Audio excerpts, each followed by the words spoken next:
Good morning, viewers. Today we discuss one important aspect of valuation, that is sole consideration. There is a wealth of information and case law development in the early regimes before GST came into being. Under GST, Section 15, which is the valuation section, sets out that the value of a supply of goods or services or both shall be the transaction value. Transaction value, as we can understand, could be the invoice value, which is the price actually paid or payable for the supply. Remember, supply is beyond sale, where the supplier and recipient are not related, and the price is the sole consideration. In this video, we will only look at what is this sole consideration. Some aspects of this are also included in section 15 itself, where it says it shall include, value shall include any amount supplier is liable to pay, but which is incurred by the recipient. This could be this could be things like testing, intermediate testing of the particular product, maybe even the raw material testing. It could be pre-delivery inspection, royalty to be paid to the government by the supplier, but paid by the recipient. So any expense, any amount which supplier is liable to pay, but paid by the recipient. This is a clear aspect where if there is such amount, then it needs to have been paid. On that, GST should have been paid. The thought process is like this, that any service or goods which are provided at a particular point of time, all the values which go to make that service or make the goods and provide the service is something which needs to be captured as far as section 15 is concerned. It also specifies that incidental expenses charged by the supplier, very importantly, at the time or before delivery of the goods, which could be in the nature of packing, commission, and transportation. What if the transportation is agreed to be done by the recipient? Then there is no problem, that will not be included. But if transportation is charged separately, then we should remember that that is also the value of the goods which are supplied. The third point, which is also included in the section itself, is interest or late fee for delayed payment. There were a lot of disputes in the past, and in the central excise regime, the law had prescribed, that is, the courts had prescribed that interest or late fee is not subjected to be included in the value. However, in GST, it has been included as a part of value right in the definitions itself under section 15. However, they have given one small what I could say leeway for interest or late fee for delayed payment. It is only on receipt basis. So once the amount is received, you can raise an invoice and then pay the GST on the value and the rate which on the value of that interest what you're receiving, and the rate will be as per the goods which were supplied originally. Subsidies linked to the price. Say there is a subsidy coming from anybody other than from central or state government, which is linked to the price. That means it should have some nexus.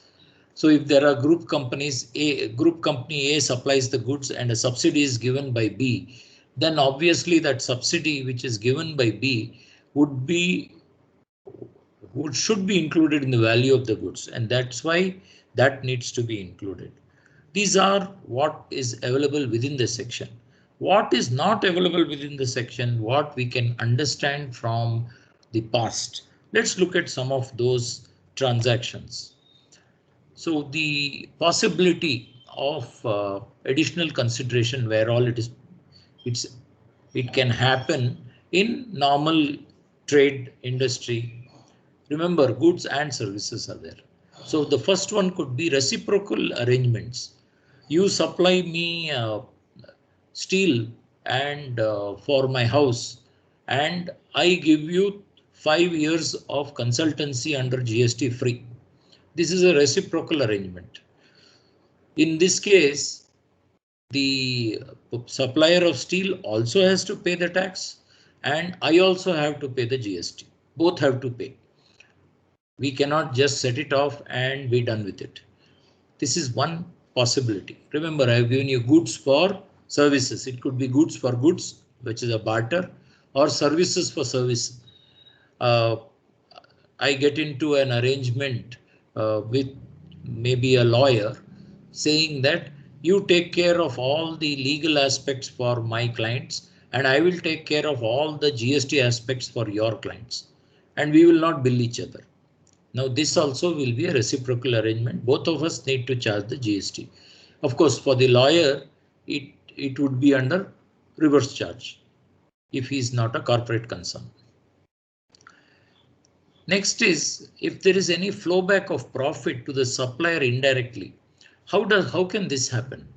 At the point when the supply is made, there is an understanding that if the recipient earns some money or there is a fixed amount, he needs to pay it indirectly, maybe in cash, non-monetary consideration, or he could even give it in a monetary consideration. He would incur some expenses for the supplier, which is not related to this supply. Maybe he'll pay for brand promotion of that particular supplier. And to that extent, the cost of goods will be less. And obviously the GST payable would be less. So if there is any flowback of profit to the supplier directly or indirectly, that would have to be added. Let's look at reimbursement of marketing and publicity. This happens in a very big way.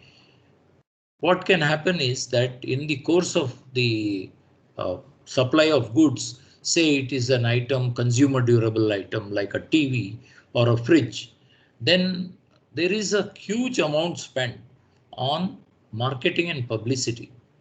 And this amount can be incurred by the person who is manufacturing or importing, or it can also be incurred by the distribution chain. Now, if there is an arrangement in the distribution chain that the expenses which are incurred by them for marketing or publicity, that is going to be reimbursed by the importer or the manufacturer who supplies those consumer products, consumer durables, then the entire reimbursement which is paid for that would be added to the value, and on that also GST needs to be paid. Let us differentiate this from another type of marketing and publicity spent by, say, the distributors on their own. They find that there's a little slackness in demand, and they decide on their own to incur certain expenses for marketing or publicity, which they do not get back from the importer, supplier, manufacturer. Then that amount is not a reimbursement at all. No? It's something they incurred and that's it. There it finishes. Sometimes there is a possibility that goods are supplied free of cost. Services are supplied free of cost to the supplier by the recipient.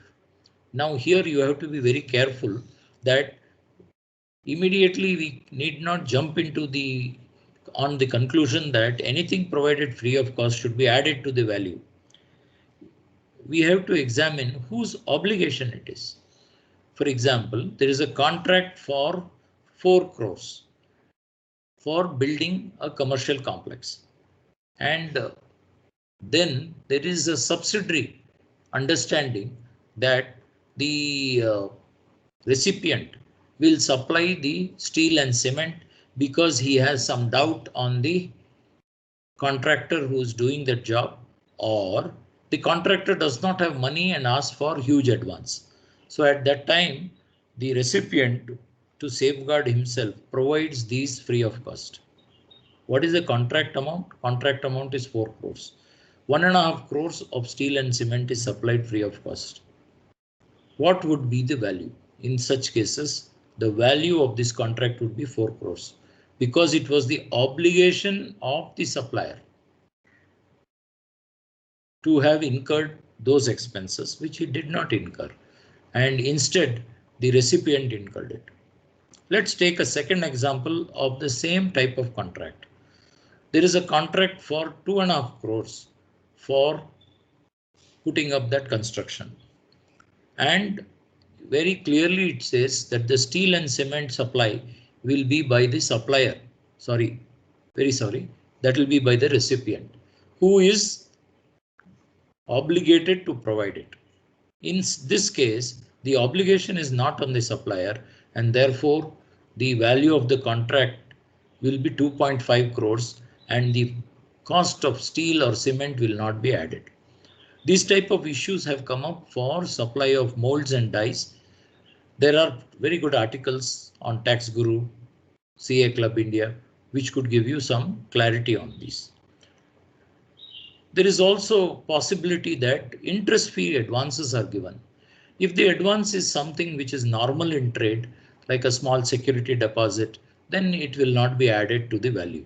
However, if the interest is such that it suppresses the value of the goods itself or services itself, then it needs to be added. I can give you two examples. One, for supply of a particular product, there is a 2 crore advance given and the product is sold at 100 rupees. In case the 2 crores was not given, it might have been sold at 120, 140, whatever it is. So it has an impact of reducing the value. In such cases, there will be a liability and additional consideration would be said to be there. Second example, I give a commercial property on rent. In normal course, I charge you a lakh of rupees and maybe 10 lakhs as a advance. But in this particular case, I take an advance from you of 1 crore. And my rent, obviously, instead of 1 lakh, it will come to much lower amount, maybe 20,000 rupees. Now, in such case, obviously, the advance has depressed the value, and therefore, in such cases, we'll have to look at the fact that additional consideration is there.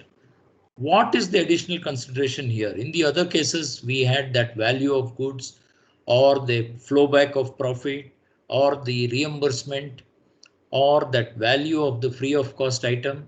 Here, how will we add? In such cases, you could possibly look at the interest which that supplier pays to his bank, and that would be the amount on which he would have to pay the GST. In this example, the advance was 10 lakhs and say the supplier is paying 15%. Now in this advance, a normal advance was 1 lakh. That advance, which is what I would say disproportionate, is 9 lakhs. On 9 lakhs at 15% per annum, you will calculate what is the interest. So that could be somewhere around maybe a lakh and 40,000. And on that lakh and 40,000, you would pay the GST. This is the way in which interest on advances could come. What happens when there are huge advances, but the reason is different? This is also something which is possible. In the case of VST, there was this particular matter reached the Supreme Court, where there was an advance given, no doubt, but that advance was given because there is a possibility of a cancellation of the contract. And in case there is a cancellation of a contract in normal course, it may be said to be in the course of trade. However, if I were to ask you to build a machinery which is customized to me, and you are going to invest 2 crores on that machine, and in case I cancel the order, then that machine has to be salvaged, or you have to remove the parts and then sell the parts to get back your money, because there will not be another person in the market. In such cases, industry also ensures 30%, 40% advance is taken from the customer. And in such cases, since that advance is not towards the to reduce the price of the product, it is only to safeguard oneself. In such cases, interest-free advances would not be liable. The other aspect could be, you all know that under GST we have a we can send goods on job work. And the job worker would charge GST on his job work charges. However, if we allow him to keep the scrap, for example, if I'm sending him some copper items, then that you all know copper is very expensive. And even if some 5% of what I send him is something which he sells in the market, he will get a good amount for that. So in such cases, wherever the scrap is adjusted towards the job work charges, while fixing up the rate of job work, then that scrap, whatever is the scrap which comes out of that job work, which is not coming back to the original supplier or principal, that on that amount, the principal would have to pay the tax. How will he pay the tax? He will pay the tax based on notional value of the scrap. So in the market, you know that copper scrap is being sold at 100 rupees. Then he will consider that scrap at 100 rupees, and depending on the quantity, he would discharge the GST on that. Sometimes when we go to hotels, we find when we look at the bill, we find that there is a 10% service charges which is added. In the earlier time of service tax, many people got confused with service tax and service charges. However, now in GST, it's very clear. The service charges is added mostly after the GST or all the taxes are totaled. This is supposed to be towards the tips for the various people who work in the restaurant. However, this service charge, unless it is optional and it is up to the person who comes, up to the customer to pay it or not, unless it is that, the service charges would have to be included. There are some decisions in the erstwhile service tax law where the service charges which were added at the end were also taxed in the hands of the hotels. The next is drawings, designs, and IP. Wherever there are cross-border transactions or even transaction between group companies, it is possible that there is no amount charged in the initial stages for the drawing, design, and the intellectual property which is being transferred. Now, whether this amount is something which should be added to the value of each of the products which is manufactured by the person in India or the receiver of this is a question. This also had led to a number of demands, and due to the difficulty of possibly valuing this, it may end up with a long time dispute until the courts first of all come up with the point that such value should be added, number one, and number two, how it should be added. Because it will be difficult to find out the open market value. It is difficult to find out the what I would say the cost, because we have no access to the person who is providing this outside India, and therefore if the measure fails, then the levy itself fails. In this case, I have my own doubts that drawings, designs, and intellectual property, after all, go to enhance the value of the goods, no doubt, and therefore they would be, it should be added, but how it should be added is something I don't understand. And also, it depends on certain other obligations which are there within in the contractual relationship between the group companies. For example, you are doing all this, you are manufacturing a particular product and all the products are being sold back to the parent. Now, in this case, there's no point in adding the value here and giving it back as an export. And therefore, drawings, designs, IP need not be added. However, in some other circumstances, there could be a liability. One more point was that royalty for use of brand name. Many times there are arrangements with the entities outside India where for use of the brand name, depending on my turnover, I pay 2% or 3%. In such cases, I would have to pay the GST on that. The answer to this is not very clear in GST law. However, if we were to look at the customs law and others, what customs law had said was that at the time of import of those particular machineries, where drawings, designs, IP also was there, along with that it would have come. Whether the value of that was included and that royalty which was paid, what was it for, was the question which came. At that time, since royalty was paid on production and it had no nexus to the import of the item, the Supreme Court decided that the royalty need not be added to the value of the goods at the time of importation. Possibly we can take a leaf out of this and use it for the purpose of GST also. The next point, which is very important and possibly does not have a present solution in GST, is whether any amount paid, any loss incurred, I would say, to penetrate the market, can it be said to be an additional consideration? Earlier in the excise law, there was an understanding that only what you receive, directly or indirectly, could be said to be an additional consideration. However, what you could receive in the future was not said to be an additional consideration. However, in the case of Fiat, where Fiat had imported some Peugeot cars at that time, to ensure that they enter the market, they sold these cars at below the import price. And at that time, there was an investigation, and surprisingly, when this matter went to the Supreme Court said that even a future consideration could be said to be an additional consideration. In central excise, they amended the provision itself to mitigate this particular problem. However, when GST came, this provision of mitigation was not carried forward, and therefore we may see some dispute in this.